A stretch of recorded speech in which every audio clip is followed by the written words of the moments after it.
YCP manifesto ప్రకటనకు ముహూర్తం ఖరారైంది. బాపట్ల సిద్ధం సభలోనే మేనిఫెస్టోను సీఎం జగన్ విడుదల చేయబోతున్నారు. గతంలో ఏం చేశారో రాబోయే కాలంలో ఏం చేస్తారో ఆయన వివరిస్తారు. అన్ని వర్గాల్ని ఆకట్టుకోవడమే లక్ష్యంగా మేనిఫెస్టో ఉంటుందని వైసీపీ నేతలు అంటున్నారు. ఎన్నికలు సమీపిస్తున్న కొద్దీ వైసీపీ దూకుడు పెంచింది. ఓవైపు అభ్యర్థులపై క్లారిటీ, మరోవైపు సిద్ధం సభలతో హోరెత్తిస్తోంది. మరోసారి గెలుపే లక్ష్యంగా వైసీపీ వ్యూహాలు రచిస్తోంది. 2019 ఎన్నికల్లో విజయం సాధించి పెట్టిన మేనిఫెస్టోకు మరిన్ని హంగులు చేర్చింది. అన్ని వర్గాల్ని ఆకట్టుకోవడమే లక్ష్యంగా తయారైన ఈ మేనిఫెస్టో విడుదలకు ముహూర్తం ఖరారయ్యింది. ఈ నెల 10న బాపట్ల జిల్లాలోని మేదరమిట్లలో సిద్ధం సభ నిర్వహిస్తున్నారు. బాపట్ల జిల్లాలోని మేదరమిట్ల దగ్గర సిద్ధం సభకు సంబంధించిన ఏర్పాట్లను YCP regional coordinator MP Vijayasai Reddy పర్యవేక్షించారు. ఈ సభలోనే సీఎం జగన్ మేనిఫెస్టోను విడుదల చేస్తారని చెప్పారు. ఈ క్రమంలోనే సిద్ధం సభకు సంబంధించిన పోస్టర్ను వైఎస్ఆర్సీపీ నేతలు విడుదల చేశారు.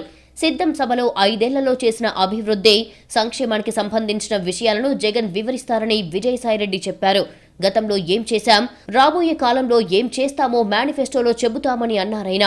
మార్చి నెల 10వ తారీఖున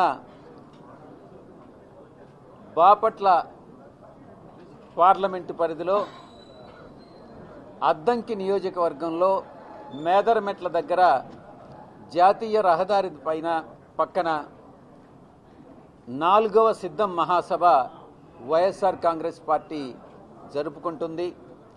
ఆ మహాసభను ఉద్దేశించి అదే చివరి మహాసభ సిద్ధం మహాసభ అవుతుంది. ఆ తర్వాత ఎన్నికల పర్వం మొదలవుతుంది.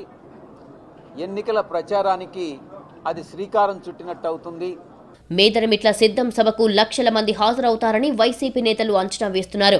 ఇలాంటి అసౌకర్యం కలగకుండా సభను నిర్వహిస్తామని ఆ పార్టీ నేతలు చెబుతున్నారు.